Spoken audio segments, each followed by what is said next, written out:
Delta weatherman வானிலை ஊடக நேயர்களுக்கு காலை வணக்கம். நவம்பர் 28, 2024. விரிவான வானிலை அனுமானம். உருவாகி இருக்கும் செங்கல் புயல். இந்த புயலின் நகர்வு குறித்து தான் விரிவாக பார்க்க இருக்கிறோம். முதல்ல தற்போது வானிலை அமைப்பை பார்ப்பதற்கு முன்னதாக நேற்றைய தினம் டெல்டாவில் எதிர்பார்க்கப்பட்ட அதீத மழைப்பொழிவு அப்படிங்கிறது வட இலங்கை கடலோர பகுதிக்கு வருகை தராமல் சற்று கிழக்கே நகர்ந்து புயல் மையம் கொண்டதன் காரணமாக அந்த அதீத மழைப்பொழிவு கடல் பகுதிகளிலேயே தீவிர மழைப்பொழிவாக பொழிந்து விட்டது. இதன் காரணமாக நேற்றைய தினம் டெல்டாவில் எதிர்பார்க்கப்பட்ட அதீத மழை வாய்ப்பு விலகியது. இருந்த போதிலும் டெல்டா மாவட்டங்களை பொறுத்த வரைக்கும் பரவலாக மழை பதிவாகி இருக்கு. பல்வேறு இடங்கள்ல பயிர்கள், சம்பா பயிர்கள் நீர்ல மூழ்கி இருப்பதை நம்ம காட்சி ஊடகங்கள் வாயிலாக பார்க்க முடிந்தது. இது ஒரு பெரிய ஒரு பாதிப்பிலிருந்து டெல்டா விலகி இருக்கு அப்படின்னு எடுத்துக்கணும்.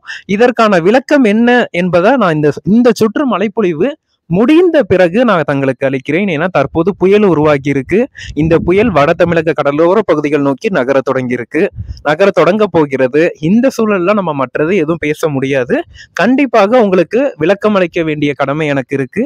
அதற்கான விளக்கம் இந்த புயல் சின்னம் கரையை கடந்த பிறகு, இந்த சுற்று மழைப்பொழிவு நிறைவடைந்த பிறகு கண்டிப்பாக கொடுக்கிறேன். டெல்டா மாவட்டங்கள்ல முழுமையாக மழை விலகியது என்று எடுத்துக்கொள்ள முடியாது.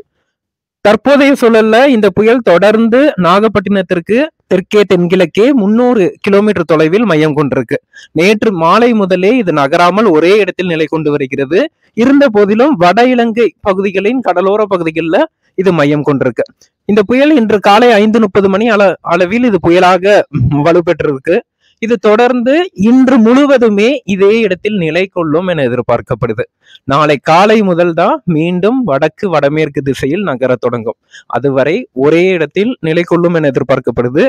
இதன் விளைவாக இன்று மாலை முதல் தமிழகத்தின் வடகடலோர மாவட்டங்கள்ல படிப்படியாக மழை தொடங்கும்.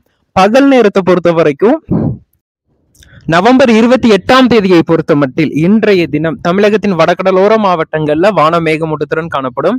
தரைக்காற்று அவ்வப்போது இயல்புக்கு மாறாக வீசும். தரைக்காற்றின் வேகம் 20 முதல் 30 கிலோமீட்டர் வரைக்கும் செல்வதற்கான வாய்ப்புகள் இருக்கு.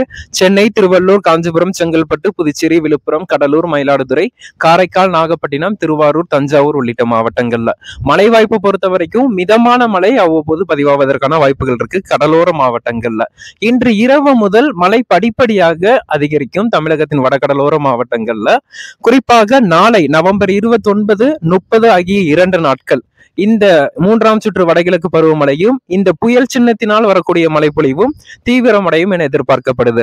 இதன் விளைவாக சென்னை, திருவள்ளூர், காஞ்சிபுரம், செங்கல்பட்டு, புதுச்சேரி, விழுப்புரம், கடலூர், மயிலாடுதுறை உள்ளிட்ட வடகடலோர மாவட்டங்கள்ல நவம்பர் 29, 30 ஆகிய 2 நாட்கள் பரவலாக பல இடங்கள்ல கன முதல் மிக கனமழை பதிவாகும்.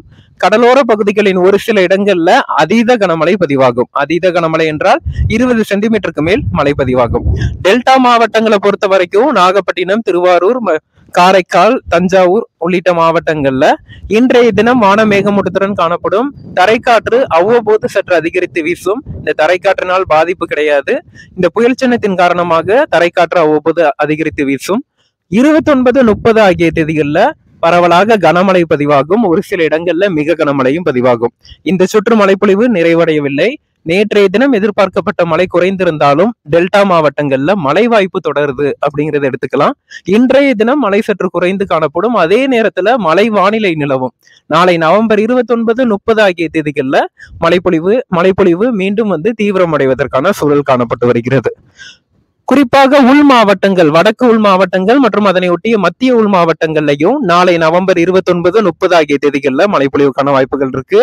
வேலூர், ராணிப்பேட்டை, திருவண்ணாமலை, கள்ளக்குறிச்சி, பெரம்பலூர், அரியலூர், திருச்சி போன்ற மாவட்டங்கள் எல்லாம் பரவலாக கனமழை எதிர்பார்க்கலாம்.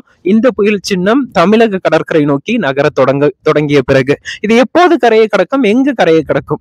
இந்த புயல் சின்னம் மகாபலிபுரம், சென்னை மகாபலிபுரம் மற்றும் நாகப்பட்டினத்திற்கு இடையே புதுச்சேரி, கடலூர் பகுதிகளை மையமாக வைத்து நவம்பர் 30ஆம் தேதி கரையை கடக்கும். ஒரு ஆழ்ந்த காற்றழுத்த தாழ்வு மண்டலம் அல்லது சாதாரண புயலாக கரையை கடக்கும் என எதிர்பார்க்கப்படுது.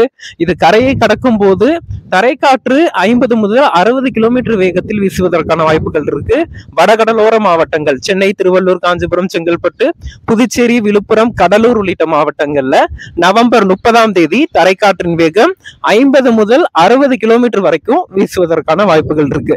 மழைப்பொழிவை பொறுத்த வரைக்கும் நவம்பர் 30ஆம் தேதி பரவலாக சென்னை, திருவள்ளூர், காஞ்சிபுரம், செங்கல்பட்டு, புதுச்சேரி, விழுப்புரம், கடலூர் உள்ளிட்ட மாவட்டங்கள்ல பரவலா அநேக இடங்கள்ல மிக கனமழை பதிவாகும், பல இடங்கள்ல அதீத கனமழை பதிவாகும் என எதிர்பார்க்கப்படுது.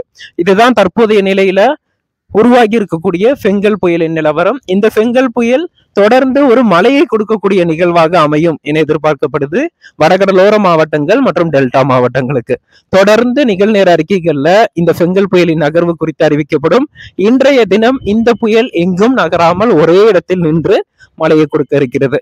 மீண்டும் இன்று இரவு முதல் படிப்படியாக மழை தொடங்கும். நாளை காலை முதல் புயல் தமிழக நிலப்பரப்பை நோக்கி நகர தொடங்கும். நன்றி.